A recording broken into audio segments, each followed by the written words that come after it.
What's up, community? Pastor Brad here with another daily Bible reading. We're going to jump right into it. Our passage today is in Mark chapter 14, verses 12 through 26. And this is what it says. On the first day of the festival of unleavened bread, when it was customary to sacrifice the Passover lamb, Jesus' disciples asked him, "Where do you want us to go and make preparations for you to eat the Passover?" So he sent two of his disciples, telling them, "Go into the city, and a man carrying a jar of water will meet you. Follow him. Say to the owner of the house he enters, 'The teacher asks, where is my guest room, where I may eat the Passover with my disciples?' He will show you a large room upstairs, furnished and ready. Make preparations for us there." The disciples left. They went into the city and found things just as Jesus had told them. So they prepared the Passover. When evening came, Jesus arrived with the 12. And while they were reclining at the table eating, he said, "Truly I tell you, one of you will betray me, one who is eating with me." They were saddened, and one by one they said to him, "Surely you don't mean me." "It is one of the 12," he replied, "one who dips bread into the bowl with me.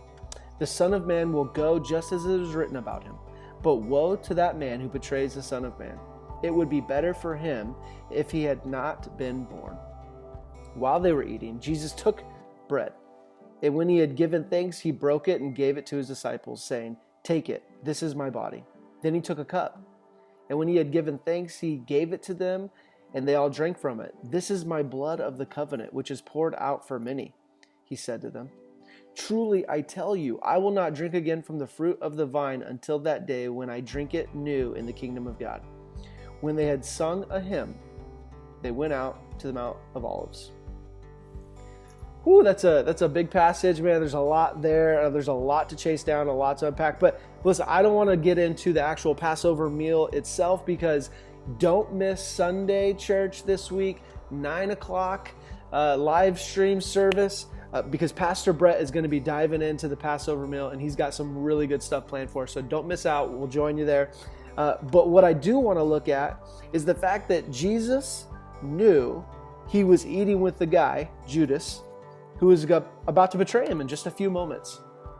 That pretty much as soon as the meal was done, like, Judas would go off and do his own thing, and then we'd start the crucifixion scene, right? And I always read that, and I'm always like flabbergasted by that kind of by that part of the story, because I struggle with being people who just barely irritate me, let alone would I invite people who irritate me to hang out with me during like the equivalent of like what would be the Thanksgiving meal, right? This huge meal that everyone's supposed to come together and enjoy and celebrate and give thanks. And that was like kind of essentially what was happening. And yet at the end of the day, Jesus allowed Judas to be there. And when Jesus said like, "Hey, one of you is going to betray me," I'm also impressed by Jesus, because he just said it in a general statement. It didn't seem like it was coming off like he was mad or irritated. He just said, "Hey, look, one of you is going to betray me, the one that is sharing the bread bowl." Now everyone's like diving in and getting their food, so that's why they're a little confused. But I'm impressed that Jesus, even in that moment, didn't actually rat out Judas. Now Judas, in other gospel accounts, we know that he stands up and he kind of identifies himself and he runs out of the room. And there it is.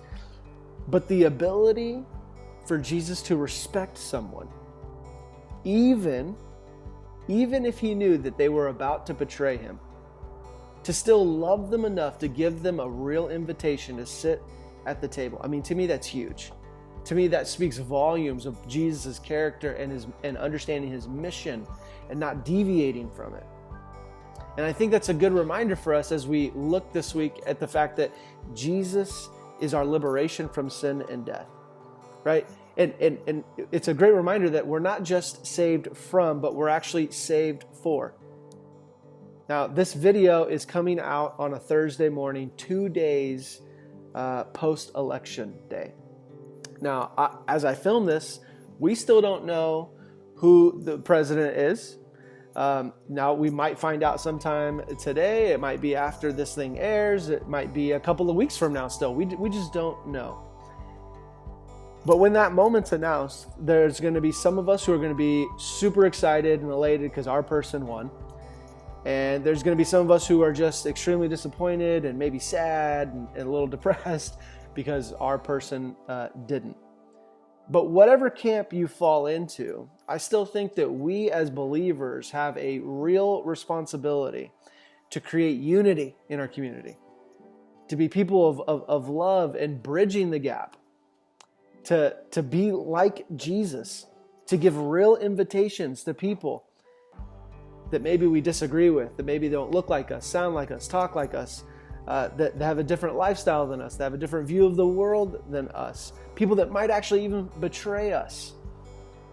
Man, can we still be people with that kind of sense of responsibility, that kind of mission, that kind of desire to see that kind of change in this world? Because Jesus liberating us isn't about punching a ticket to heaven and then just waiting for that to happen. No. Jesus liberating, it's about living like Jesus now.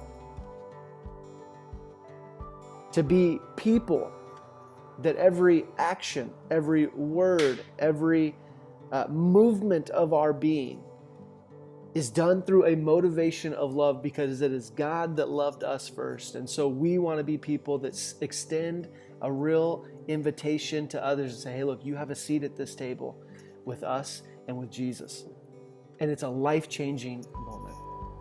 So, my challenge, my invitation, my encouragement to you today is, no matter what's happening outside in the world, can you be a person that loves well?